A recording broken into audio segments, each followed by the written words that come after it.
Welcome to Nerds at Church, a podcast about nerdery and the Bible. I'm Pastor Emily, and I use pronouns like they, them, theirs. And I'm Pastor Kay, and my pronouns are she, her. In this episode, we'll discuss the 17th Sunday after Pentecost, also known as Proper 22 or Lectionary 27, which this year falls on October 2nd. We have one content note for you this episode. We talk about genocide and dehumanization based on race, religion, weight, gender, and other reasons when discussing the deep dive, and also throughout the episode. Check out the episode description for links to the Bible passages and other references we make in this episode. So our deep dive for this episode is on dehumanization. How do we as people try to frame other people as not being people? How do we talk about people in a way that makes them seem less like actual people and more like things, objects, or animals? Mm-hmm. And what happens when we do? Bad things. Many bad things. Indeed. Yes. In fact, one of the main things that is tied up in dehumanization is genocide. So there's been a lot of talk in the last, 6 or so years since a certain someone became president about what are the actual steps towards genocide. What are the things that have to happen in a particular order in order for a country or a community to go from not genocide to genocide. And we have a great article that we'll link to that goes through both the steps and how to prevent it at each step. So the steps are classification of groups of people, symbolization, discrimination, and then the fourth step is the step of dehumanization. So it's after people have been discriminated against, and then you start to draw parallels between certain groups of people and animals or insects or diseases, and we'll talk about more about that in a minute and what that looks like, because that's the main point.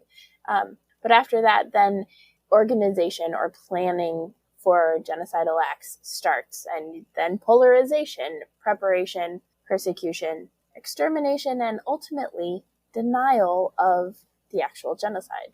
Yeah. So, as we look through history, there have certainly been many examples of dehumanization in history, not just in America, but us being more experts on American history than other areas of history. We decided to mostly focus on that. And the United States being based on it. Well, yes, that whole, founded on colonialism thing, yeah. And so, oddly enough, one of the examples of dehumanization in the United States history is that of the Native American boarding schools. When you read about how those boarding schools were run, the faculty and staff were all treating the children who were Native American as though they were less than human. They weren't treated like children. They weren't treated like we would treat children that we cared about. They were treated like objects, like animals, and like they were less than human, which they weren't. Right. And that's part that also contributed, right? This was cultural genocide. So it's taking them out of their culture and not allowing, calling natives savages, quote unquote savages, is part of that. Despite the fact that the American founding documents borrowed quite a bit from the alliances and treaties of several different Native American tribes. It's true. Yep. Also, part of our founding documents is slavery and the institution that it was. And slavery was only possible because of dehumanization.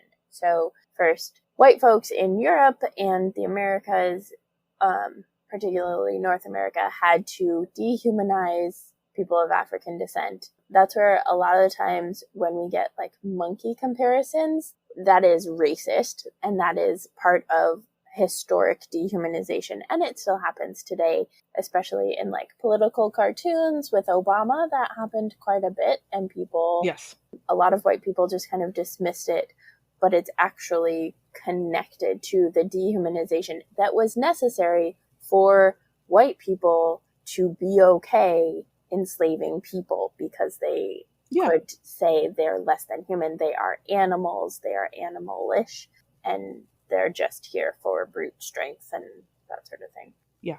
part of it, particularly when it comes to people of African descent, that I think is worth teasing out a little bit is not just the like dehumanization of people of African descent, but the ways that they are dehumanized, and then the ways that that continues today, right? There's this hypersexualization of people, of people of African descent, like as if they couldn't keep themselves from having sex. When the reality was that white enslavers were raping women and men.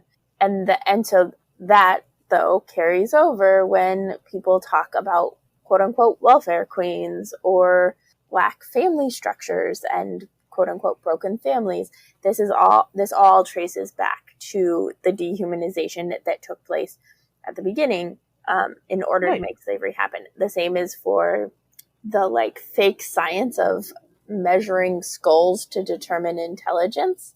Oh, phrenology. Gracious. Phrenology, yep, that was used to dehumanize Black people. And now we see it in schools where particularly white teachers consistently think that Black kids are not as smart, they're more likely to get in trouble for misbehaving, even if it's the same misbehavior as white kids, even if it's just acting like a kid who is growing and developing.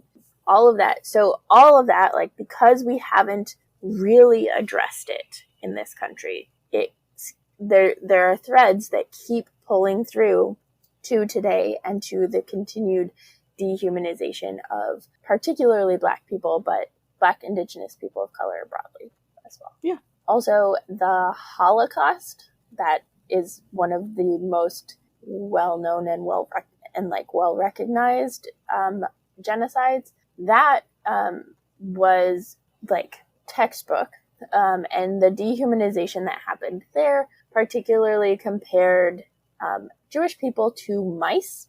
And there's connections, right? There's connections between Jewish people and mice and the plague. And you actually, if you want to watch any of Horror Nerds at Church's episode 3, we talk about that because of the ways that vampires also factor into that in a fiction sense, that vampires have Semitic characteristics and they're thought of as connected to the plague, and they're sometimes thought of connected to rats and mice.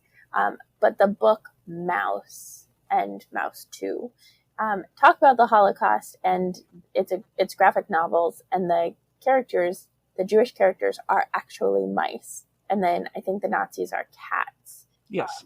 And the author of those books is Jewish. Yes. I believe it's his dad or his grandfather was in the Holocaust. Yes. Was killed in the Holocaust. Yeah. So he is talking about family and his familial and generational and cultural experiences. But part of that was, there was symbolization, right? We know the Star of David. We know upside down pink triangles for particularly gay men and transgender women, Black or brown triangles for Roma. So that was part of the Holocaust. But then there was also this like comparison with animals, like with mice. One thing that, this is a bit of a side tangent, but I think it's really fascinating and important to name. I took a class when I was in college called Buddhism, Animals, and Animal Welfare, and it was fascinating. And part of what we talked about was like animal rights, and the goal was not to like make everybody vegetarian, but to make everybody understand that when making decisions about what to eat, they were making moral decisions. But part of what we got into was there's this space where groups that have really, really high regard for non-human animals, like you would think that would mean better regard for humans as well. But actually what it does is the Nazis were really big on taking care of pets and animals, right? Sure. But then they brought humans down, right? Then they used dehumanized humans in order to compare them closer to animals. And so like the treatment and the push for animal rights actually was in Nazi Germany, was against Jewish rights or the rights of people with mental or developmental or intellectual disabilities. Like, it's not necessarily true that animal rights activists actually care about humans. which we kind of see a little bit in like PETA, and like there's lots of complicated animal rights things that happen. Yeah. But I thought it was fascinating that there's this connection between like animals being non-human animals being lifted up and certain groups of humans being pushed down and dehumanized that happens culturally. So, and again, as with slavery, the traces of dehumanization carry through to today, right? Whenever a Jewish person is compared to a snake, right, we think about goblins. Goblins are frequently very Semitic and have a particular like greed in connection to money. Those are all ways of characterizing and dehumanizing Jewish people. So, yes. don't do Speaking that. of which, also in World War II, America used propaganda during World War II in order to encourage the American public to be more in favor of the war. And some of this propaganda was explicitly anti-Japanese and was incredibly racist and played up the difference in body and facial structure between the Caucasian and Asian races in ways that made Japanese people look less human, look more like monsters, in order for people to be more comfortable with the idea of the military going over and fighting the Japanese, and in order for eventually people to become more comfortable with the idea of dropping the nuclear bombs on Japan. And this racist propaganda comes forward to us today through what might be a somewhat unexpected source of modern role playing and fantasy games such as Dungeons and Dragons and Lord of the Rings, because the concept of the orc race from Tolkien and then eventually from other authors, including the authors of the game books for D&D and so on, while they were partially based on incredibly racist ideas of African people, they were also based on similar ideas of Asian people, which all traces right back to that anti-Japanese propaganda from World War II. Yeah, and that's something that D&D, the like official D&D, right? I think in Wizards of the Coast has started to work on that a bit. Yeah, I was gonna say I think they've started to, and the newer releases of stuff have been working on taking out the racism from D&D and figuring out ways to be not so racist. Right. So one of the ways that it has been happening is that one of the playable races for a very long time in D&D has been a half-orc. And usually the expectation was that a half-orc was also half-human, although you can be half-orc and half-dwarf or some other race if you want, although that requires some messing with your stats. But the half-orc race, when it was assumed to be half-orc and half-human, the creation of people who are half orcs originally was assumed, generally speaking, in the early books to just be cases of rape that led to the birth of people who were half orcs. And the Wizards of the Coast still has some, in the current playbooks, still has some implication there of that, but they have also started to work on the concept that maybe half orcs can come into existence in the first place through family relationships.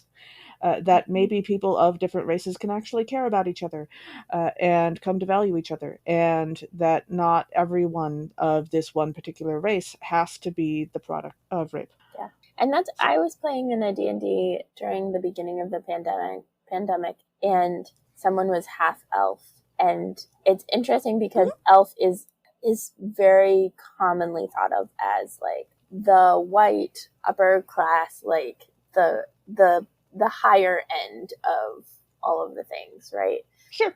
And this person named that their birth and their mother getting pregnant were the product of rape. And so it's just a really interesting way to like flip that. And it was complicated, and like there was a lot of teasing out and stuff, but I thought it was really interesting to flip the script on that in fact the ones that were causing the harm are the ones who frequently do actually cause the harm, right? Like white colonizers. Yeah. Whereas in my first D&D campaign I ever played in, we had a character who was playing a half orc, half ogre, and he explicitly made it so that I don't think his parents were still married, but they did care about each other, and there was a family relationship there. And at one point, we kind of accidentally ran into some of his ogre cousins, which was interesting.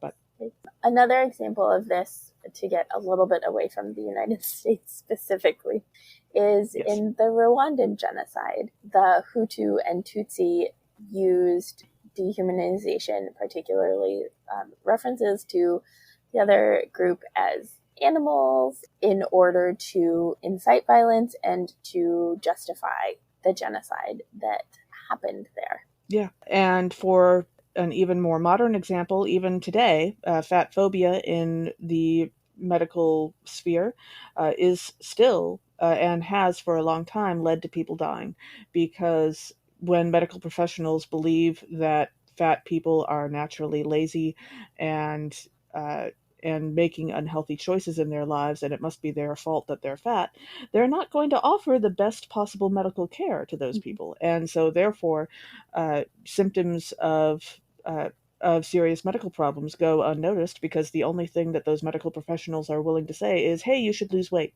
Yep. And that's not helpful.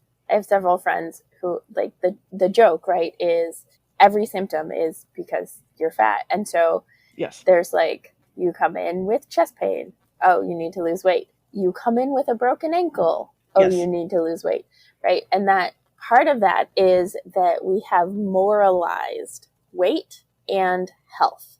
And some of that might be partly due to the fact that we don't have a functioning healthcare system in this country, and certain people in power would like us to not notice that, and therefore it's easier to demonize people who are not well than it is to actually deal with that in a Yep. functional way. And there's classism that plays into that, right? Who can afford the health care that they need? But when we moralize both weight and healthcare, that's part of dehumanizing, right? Because we say, you, in order to be fully human and good, you have yes. to be able to cook yourself multiple meals from scratch every day, Yep. and then also clean up after those, and then do it again tomorrow, and buy the really expensive classy vegetables in the supermarket.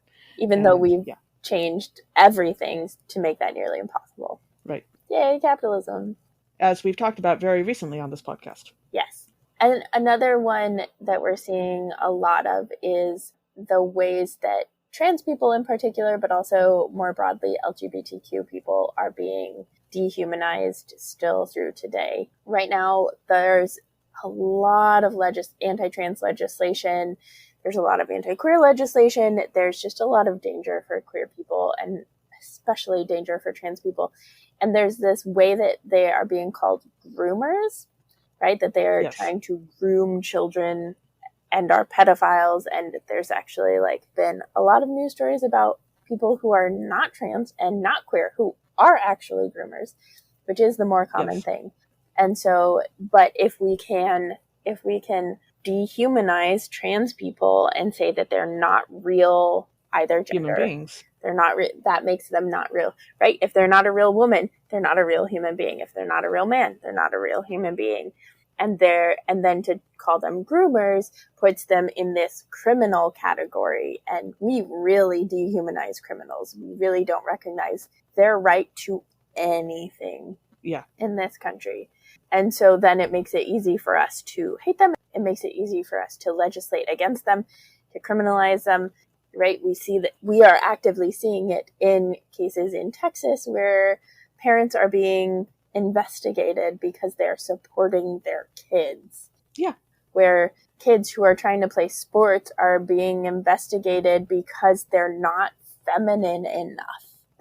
It doesn't just it impacts trans people in particular, but it impacts all of us. And a lot of that particularly comes down on Black girls and Black women and people with multiple identities of marginalization, as Kimberly Crenshaw points out in her defining and explaining the term intersectionality. Right. So, as you might imagine, dehumanization is something that appears so often in human society and culture that it also shows up pretty often in pop culture. So we came up with some examples for you. One of the most obvious examples that comes to mind for me is when Natasha in one of the MCU movies Mm, called herself a monster because she can't have kids. The part of this that really frustrated me was less that she said that about herself and more that she was talking to Bruce Banner and Bruce Banner didn't tell her that that was a bunch of hokum, because that yeah, strikes me as a remarkably out of character moment for him. And he yeah, should have known better. he definitely should have. Yeah, yeah, and that right, that's part of what's happening right now with Roe v. Wade and refusing Sure. abortions. Like that is a step towards genocide. It is war crimes to force people to be pregnant. Right. But also, separate from that, plenty of people can't have kids, and that Mm-hmm. doesn't affect their humanity in the least. Yeah, Some people can have kids and choose not to, and that's fine too. For right. crying out loud. The ways that people with uteruses are dehumanized, are made to be a means to an end of more particularly white babies, right? Yes. That's ridiculous and awful. The Hunger Games is also probably the most obvious example of dehumanization. These kids, literal kids, are dehumanized. The district kids are dehumanized to such an extent that their deaths are entertainment, that they are made to act and struggle and fight like animals to survive. Yeah. Is awful. And for a slightly older example, of course, we have the Star Trek The Next Generation episode, The Measure of a Man, in which there is a actual legal trial on the subject of whether Data, the android, is a person and Hmm. has legal rights or not. It's one of the best known episodes for good reason. It's very well written. And one of the main characters, Captain Picard, is set to argue on behalf of Data that he is a person and does deserve legal rights. And another main character, Will Riker, is forced to argue the opposite, that Data is a machine and is essentially owned by Starfleet. And he only does so at the urging of Captain Picard, saying that it's better for someone who actually knows Data to be in that seat and cares about Data to be in that chair Hmm. than someone who doesn't. Yeah. And in the end, there is a wonderful speech from Captain Picard on the subject of essentially the question of whether or not this particular android is human, is a person, is less the question than whether or not their society wants to set up a race of beings that are naturally lesser than in order to exploit them and in order to enslave them. Mm. And that winds up being the way that Data is determined to be a person and does have legal rights in the end. Sorry if I just spoiled you for something that came out in the 1980s. I believe this falls under the it's my own fault. I don't think you have to apologize on Ash Wednesday for that particular It's my fault, my own fault, my own most grievous fault. grievous fault. Yes. Another example from the Lunar Chronicles series is Cinder, who is a cyborg, and she's also, spoilers, a lunar princess. But as a cyborg, there's someone from Luna, the moon, who is looking for this lost princess and knows that if she's alive, she would have to be a cyborg because that would be the only way she could have survived. And a certain percentage of her body would be cyborg. And so starts looking for cyborgs under the premise that they're trying to like cure lunar sickness or like this sort of a thing that makes it so that cyborgs are potentially problematic. And Yeah. so in trying to find this lost princess and like do good, this person actually like starts the dehumanization process for cyborgs and so they get discriminated against and all of that stuff because he's trying to find Cinder. Yeah. And ultimately, there's a lot of work that happens to like counteract that, but there's this like you can very clearly see like once you figure out what's going on. Sure. The intention was good, and yet Yeah.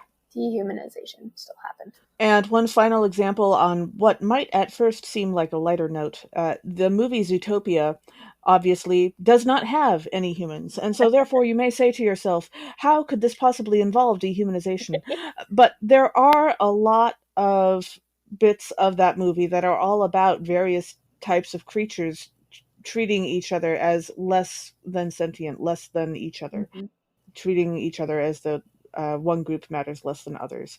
And one tiny example of that in the movie is there are a couple of bits where the main character, Judy Hopps, points out that a bunny can call another bunny cute, and that's fine, but people who aren't bunnies need to avoid that word when they're describing bunnies. Mm. And you can certainly draw your own parallels to other words that exist in real life that abide by similar rules. Yeah. So, when we talk about the process of dehumanization, there are some terms or jargon that may pop up that are helpful to know. One of those is the concept of social cognition, which is simply how do we know and how do we use various types of information in our social contexts. When we talk to each other, how do we understand each other's social status and situation, and how does that affect how we treat each other, that kind of thing. Yep.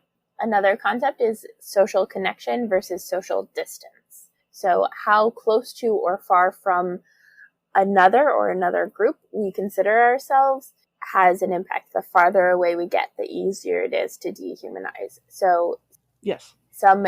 There's real easy military examples of this, right? That fighting has gotten more and more distant. Literally, we are using drones to kill tens, if not hundreds, thousands of people. Sure. When we are that distant, that removed, it is easy to not think of them as humans. In seminary, I was in a class on the spirituality of Lakota Christian dialogue, and we went to Pine Ridge and Rosebud reservations, and there was a native man, a Lakota man there, who was also an Anglican priest. And one of the things that he said that I will always remember was people talk about the United States and non-native people as being more civilized, which we talked about at the beginning, right, with dehumanization Sure. and savages. And he said, the reality is that we haven't gotten more civilized with time. We've just gotten more civilized ways of killing each other. Yeah. Right. And that's what drones do. They're very civilized ways of killing each other. Right. That's part of the shift from targets in training for military to human forms, human outlines in training for military. Sure. That has also happened a lot with police, which is unsurprising because there's been a militarization of police, but there are police who have actually used real photos of Black kids Yeah. in their training, which then is like, well, no wonder they so easily kill Black kids. Sure. And one of the ways that we talk about social distance versus social connection is the concepts of in-group versus out-group. Who do we consider a part of our own group, inside of our own group, those we are like, versus who do we consider ourselves separate from, the out-group, those who are not part of our group. And this is a very common way that we continue to distance ourselves from others in order to dehumanize them. Yep. Also, moral exclusion. So separating ourselves from others on moral grounds. Get this a lot with queerphobic people, separating themselves from queer people on quote unquote moral grounds. And, the concept of truth can be very fuzzy when you do that. Yeah. And then as we talk about dehumanization, one of the considerations that I especially wanted to point out today, we will be linking you to a study that literally shows that it is easier to dehumanize others when you are part of a high status group than when you are part of a low status group. Mm-hmm. And some of this is because people in high status groups have already started dehumanizing other people by considering themselves high status in the first place. They're separating themselves from other people, and therefore it can become easier to separate themselves to a degree that leads to actual dehumanization. Whereas if you're in a low status group and you know it, and you're part of the quote unquote common populace or whatever you want to call it, it's less easy for you to separate yourself from other people who are also suffering because you understand what suffering is. And I was actually thinking about that earlier, Emily, when you were talking about the Nazis and their care for pets and their willingness to dehumanize others. Part of what was behind that was that the Nazis were considering themselves as being high status, and Mm-hmm. therefore it was easier for them to dehumanize others. Yep. And part of that too is like there's a lot of like both sidesism that can happen when we're talking about dehumanization. Where people will say that both sides are the same and equally flawed. Yeah. Both sides are Yeah. polarizing. Both sides are dehumanizing each other. None of them are actually doing their jobs. Yeah. There's a very different impact on power, right? So when we're talking about dehumanization, for someone who is oppressed and marginalized, dehumanizing their oppressor, like, yes, there is a need to humanize everyone, but dehumanizing someone who is oppressing you is part of survival in the context of oppression and dehumanization. It is not the same thing. So be careful when we're talking about dehumanization and where we're pushing back on who's dehumanizing who. Yes. Also, it's easier to maintain a sense of I'm trying to think of how to compare the phrase "eat the rich" to all the stuff we just said.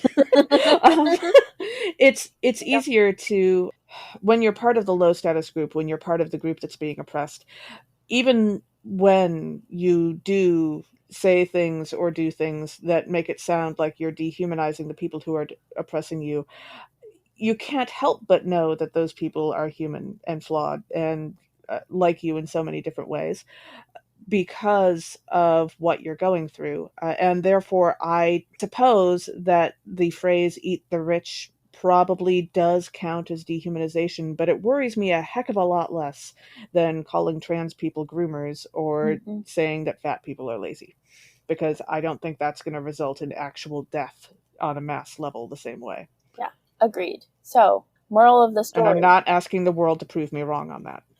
Please don't. For the record. Yeah. So, moral of the story, much like murder bad. Yes, murder is bad. Also, genocide is bad. Genocide bad. And dehumanization. Dehumanization bad. Don't do it, folks. Or if you are, make sure it's about eating rich people. I think Jeff Bezos would taste good anyway, so like please don't commit cannibalism. That we are not endorsing cannibalism for the record. Or eating the rich. Or dehumanization of literally anyone. Yeah, dehumanization, bad. But a little gallows humor is probably going to be okay. Yeah. So, and in case you're wondering why we're talking about dehumanization today, although this, I mean, to be fair, totally does sound like a topic that we would just pick at random. Yeah, this is very it's a good contemporary topic. Sure. But to be entirely honest with you, when we get to our gospel reading, we're actually going to hear Jesus talking about people in a way that we would consider dehumanizing, which is frankly terrifying and bad, unsettling, and bad. And that is something that we have to wrestle with. And that is part of Jesus being, I'm not going to call Jesus a product of his time, because Jesus was also, God. Who is a product of all time. Yeah. But Jesus was also interacting with people of a certain time and place. So therefore, it's not really surprising that the way that they talked about Jesus and the stories that they talked about Jesus would be filtered through that. Still, we have to sit with our discomfort with these verses and examine where they lead us. And so that's why we chose to talk about dehumanization today. Yes. We do not avoid the difficult topics here at Nerds at Church. We also talk about things like barns. So, again, a little variety is probably good for us. As we dive into our readings, our first reading is Habakkuk, chapter 1, verses 1 through 4, and chapter 2, verses 1 through 4. The prophet Habakkuk cries out to God about the violence and injustice being witnessed in the days before the exile to Babylon. God replies that there will be a vision, which Habakkuk is instructed to share with the people. So one of the themes in this passage is the idea of lament. The verses from chapter 1 are very much a lament from Habakkuk of what is happening and of the violence and injustice. It's not quite as musical. like there's a certain poetry to it, but it's not quite as musical as like the elves when they're lamenting for Gandalf, who is assumed to be smote by the Balrog. His in fact not Yes. smote by the Balrog and smites the Balrog himself. Although a lot of biblical poetry has been set to music, so I suppose it's possible that this passage has It's been. true. It's true, actually. Yeah. I still don't think it could sound quite as beautifully musically eerie as that particular scene. I think Tolkien was definitely going for ethereal when it came to the elves, and Habakkuk really isn't. Yeah. different genres, different cultures. Yep. So in chapter 1, verse 3, we read, "Why do you make me see wrongdoing and look at trouble? Destruction and violence are before me, strife and contention arise." And I love, this just sounds like a very human verse to me. God, why do I have to see all this stuff? I object. I don't want to. Mm-hmm. But if you don't see wrongdoing, or if you don't look at trouble, then how are you going to fix any of it or encourage others to help you fix it? Like, this is a necessary part of how the world works. And it reminds me of the bureaucrats in the movie Pacific Rim, who insist that they really just need to keep building these big old walls to keep the kaiju monsters out of populated areas, despite the fact that the kaiju have already been shown to be able to rip through those walls pretty easily. But the walls are still way, way cheaper than the giant robot monster fighters that they were using, the Jaegers. And so the bureaucrats would like to continue doing the walls so that they can, presumably gather some of that extra wealth lying around up for themselves. Interesting. Kind of like it's easier to just throw money at police than to acknowledge that police don't make us safe, and that what we actually need to do is invest in community solutions for community and social services. Social services, possibly, yeah. Money, economic opportunities. Yeah. Yeah. And then in chapter 1, verse 4, we read, "So the law becomes slack and justice never prevails. The wicked surround the righteous, therefore judgment comes forth perverted," which immediately reminded me of, as they say in Avatar The Last Airbender, there is no war in Ba Sing Se. Which I get that reference now. Yes, awesome. If you don't look at the wrongdoing or at the trouble, then the law isn't going to be able to do anything if no one is looking at it, and that leads to it being ignored, and it continues. And that is what happens in Avatar The Last Airbender, while the king of Ba Sing Se is kept from knowing that there is a war going on, and he can't do anything about it until he knows. Yep, yeah. Also, I love that we covered verses 1, 2, 3, and 4, just different chapters. Yes. So I looked at for chapter 2, verse 1, where we read, "I will stand at my watch post and station myself on the rampart. I will keep watch to see what God will say to me and what they will answer concerning my complaint." This just reminded me of Heimdall from Thor. The person, Heimdall is the one that is in charge of the Idris bridge Elba. and watches everybody and stuff. I've been watching the What Ifs on Disney Plus, and so there was one of what if Thor was an only child, and Heimdall is still there, guarding the bridge and keeping watch over everyone, which I love. Cool. And then in chapter 2, verse 2, we read, "Then the everlasting one answered me and said, write the vision, make it plain on tablets so that a runner may read it." This is one of the verses that I think both of us really like. And I was excited that I got to it first, because then I was like, I bet Kay would probably have responded to this one if I hadn't.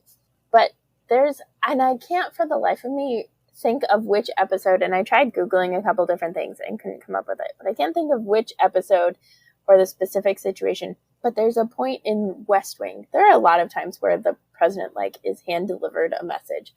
There's a point in West Wing where there's some particular message that has to go from Congress to the president and then or something like that.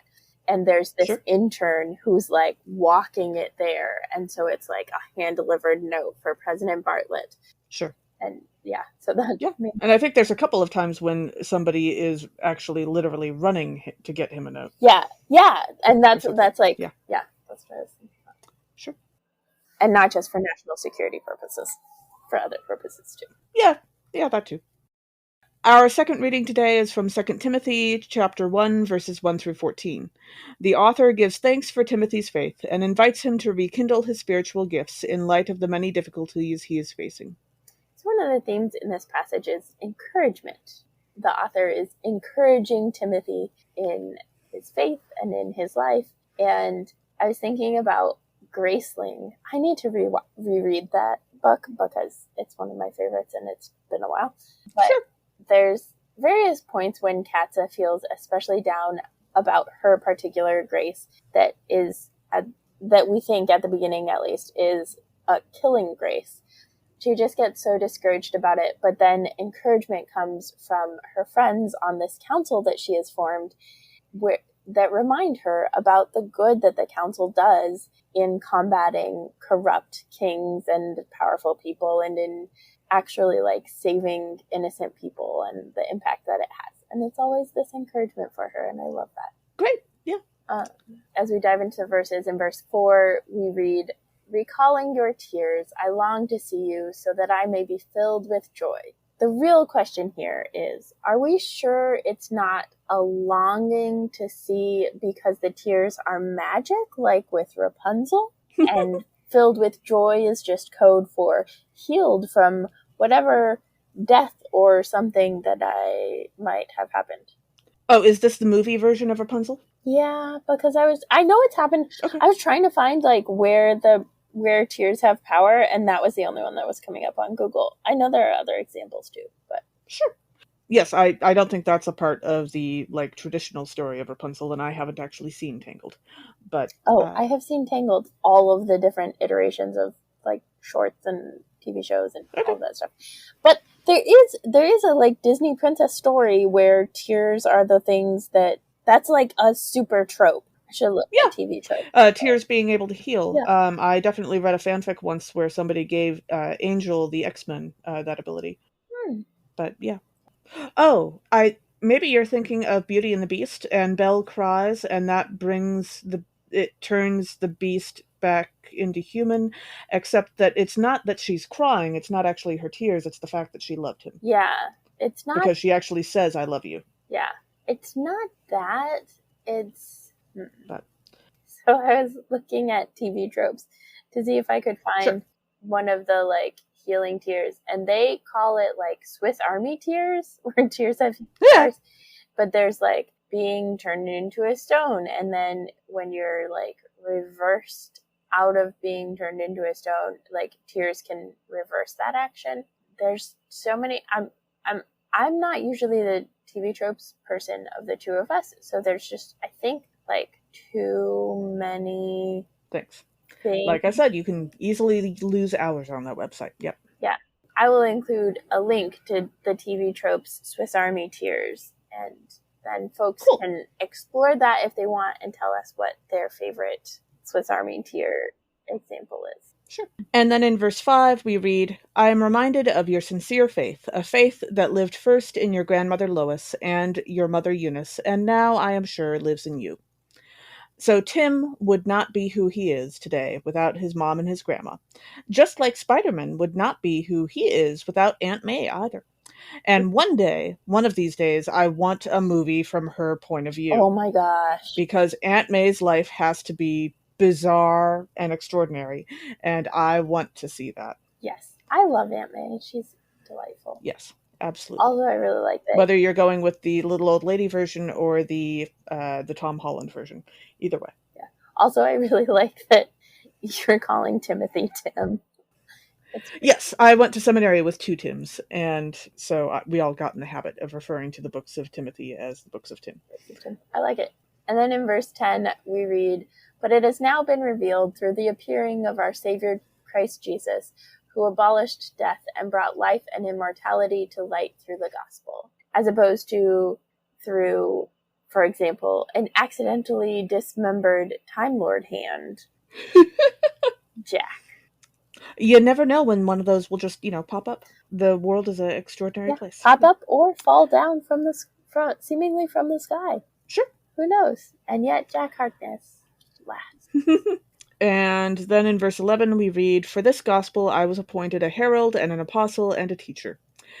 And I'm hoping that Paul means this in a herald more in the medieval sense of a trumpet player and news announcer kind of way, rather than in the Tamora Pierce sense of the partner of a magic horse, like in the Alana books way. That seems ideal. If Paul had a magic horse, I think we probably would have heard about it by now. That would have been really cool, and I would have been down for that. I think Paul would have been a better human being if he had a magical horse, but that's just... I've only read like 2 of those books, but having read about those magical horses, yes, I think he would have had a lot less of an ego. They tended to not be up for that. I've read none of them, but I'm also thinking about like Aragorn, definitely better off for his relationship with the horses and his ability to like be in tune with horses. Sure, absolutely. And then our gospel for this episode is Luke chapter 17, verses 5 through 10. Jesus reminds the disciples that the power of faith and doing what God asks of them is the minimum and not extraordinary or deserving of cookies. Well, not especially deserving of cookies. Right. Like, I'm not saying that people aren't deserving of cookies inherently. Everybody should get cookies because food is a human right. Yes. And food does not have moral value. Right. To, circle back to our deep dive. Although some cookies are better than other cookies, but not morally speaking. That's true. Just in terms of taste. Yeah. And texture, because cookies and texture is a big thing. Like, we want soft cookies. Absolutely. Nice and soft, no crunchies. So, one of the themes for this passage is the idea of worth. And we kind of alluded to that in our deep dive. But one of the ways that I really love this, the like pulling out and teasing apart of the idea of worth and who is worthy. Jesus is pretty problematic in this passage, which Kay mentioned at the end of our deep dive, but also in the What If series on Disney Plus, where they like say, what if this one thing were changed about this superhero? There's a what if that T'Challa was a Time Lord instead of the Black Panther, and there's it completely changes things, and it's actually like this beautiful thing where like he is great at persuading people and having conversations, and so the power of persuasion works so that Thanos understands the worth of all creatures and does not commit genocide by killing half of everyone. And so there's this, it's a little, like Thanos is also like, I don't know, I still think it would have been a good idea. And everybody's like, no. But there's this like beautiful, beautiful like shift in how this whole like galactic group gets along and interacts that I really love. Sure. And then in verse 6, we read, Jesus replied to the disciples, if you had faith the size of a mustard seed, you could say to this mulberry tree, be uprooted and planted in the sea, and it would obey you. Well, sure, if it was a mulberry ent, it would maybe obey you or maybe like smush you and then obey you. But that'd be easy. I am torn between the concept of a mulberry ent as someone who could, deliver the necessary ingredients for pies, and someone who could, arrange for the creation of silk in their branches. That sounds excellent. False binary. Well, yes, probably. Although I don't know that I would want the silk flies to be working, or is it silk spiders? I don't remember. The bugs spiders make the silk. Yeah, that to be working in the same tree that I got, pie berries from. But I suppose you should just have maybe on the other side. Yeah, one side. The one right, like they've got to have like a one group prefers the sun and one doesn't. Sure, probably. Yeah, it's probably harder to see spider webs in the shade. So the silk side is the shade side, and the sun side is the berry side. Okay.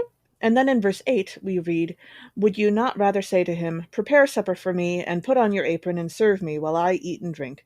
Later you may eat and drink. So I realized that Jewish ritual would actually take care of this problem, but I think that if I was going to tell someone what they should do after they get in from doing their outdoor chores, I would prefer to ask him to wash his hands first, especially since we're still in a pandemic. And, if he wants, he can say the Lord's Prayer while he does it to make sure he's thorough enough. Or given the fact that I'm not sure that Jesus has invented the Lord's Prayer by this point, maybe he can just sing Twinkle, Twinkle, Little Star. He has. but Jesus has, okay, because we already that's covered it probably fair. in the summer. That's true. Yes. Or he could watch our Nerds at Church episode where we did a deep dive into hand washing. Yes, that was excellent. Which we'll link to, because that's what I do. Yes. And then in verse 9 we read, "Do you thank the slave for doing what was commanded?" And of all the verses in this passage, this is the one that immediately has me exchanging Jesus in this scene for Stephen Fry's detective character in the movie Gosford Park. Because this is a movie about a murder at a British country house in the 30s or so, I think. And the detective who is assigned to the case of the murder assumes that because the guy who was murdered was the guy who owned the manor house and incredibly rich, therefore the servants in that house can't possibly know anything useful or have anything to do with it. It must have been one of the other rich people who killed him, naturally. And so he completely ignores them and also completely ignores several clues along the way. And maybe if he had, thanked a couple of them, he would have learned something useful and he could have solved the murder. As it was, it went unsolved. But given the story that is slowly unfolded behind the scenes, whether or not you think it should have been solved is, up to you. Fair enough. Fair enough. And then in verse 10, we read, "So you also, when you have done all that you were ordered to do, say, 'We are worthless slaves. We have done only what we ought to have done.'" Again, dehumanization is bad. No one is actually worthless. Jesus is problematic. Let's wrestle more with that. But that is definitely the mentality that the commandant has towards the scholars in Ember in the Ashes. They are just worthless slaves and are barely doing what they ought to have done. And we get that from the perspective of Laia, which is a person who is enslaved to the commandant. And Sure. so there's a very clear, this is bad and dehumanizing and violent. Yeah. Don't do it. Push back. Right. This Sunday will probably be a sermon where I am preaching against the text, at least as much as I am preaching the text. That very possibly. Yeah. I don't yet know the setting where I'll be preaching that Sunday, so I can't really say. But to leave something like this read aloud and not addressed is problematic. Yeah. So if you Absolutely. are a preacher getting ready to preach, please make sure that you are going to address this. Yeah. And hopefully, we've given you some tools to do it. And if not, sure, you can always become a Patreon supporter, and you'll get even more help if you become a Patreon supporter at our $15 a month level. Absolutely. Because that's our, where we do, we'll, do a special Bible study just for you on it. Yes. And now for our newest segment, Let's Make a Muppets Musical, where we look at the texts that we've read and we try to cast Muppets and the occasional token humans in the Muppets musical version of those stories. And as I'm looking at the gospel text and thinking about Jesus saying what he's saying, I can only imagine the reaction that the Swedish chef would have being treated like Jesus is talking about slaves in those verses. But I have to imagine that his knives would, mysteriously end up in his hands in rather short order, and I don't think it would end well for Jesus. So, there are a number of reasons why you should treat all people with kindness and respect, and one of them is especially when they are dealing with your food and or, near knives. It's just in your best interest, Jesus. Come on. That is fantastic. I love it. I was trying to think, there's somebody that we had at one point where we were like, oh, this person is not in there nearly enough. And now I can't remember who it was that we were talking about. Yeah, I think the Swedish, I could totally see the Swedish chef just going for the oh, you're going to dehumanize me. Just you wait. I mean, he's one of the few Muppets that is actually clearly human. So I don't know if that would make him extra angry about it, but it's true. It's true. I do think in the Habakkuk reading that the great Gonzo would be a fantastic runner. Absolutely. One of those cases where actually capes are okay. Yes. Capes are not dangerous all the time, just most of the time. And the great Gonzo is perfectly capable of managing his cape, yes. Thanks for joining us. Catch us next time when we'll discuss nerdery connections to the scripture readings for the 18th Sunday after Pentecost with special guest Katie Hall, RN. This podcast has been produced by us, Emily Ewing and Kay Rohloff. For more fun, check us out on Twitter and Facebook at Nerds at Church, or contact us at nerdsatchurch@gmail.com. Also, if you like what you've heard, rate us or leave us a review on Apple Podcasts, Facebook, or wherever you catch your podcasts. If you want access to our uncut guest episodes and interviews, live Q&As, and more, support us on Patreon at patreon.com/nerdsatchurch. It's cheaper than counteracting almost any act of dehumanization. True, or committing one. Well, definitely, yes. Also, let us know on Facebook or Twitter who you would cast for Let's Make a Muppets musical for this episode. As the ancient Christians said, Pax vobiscum.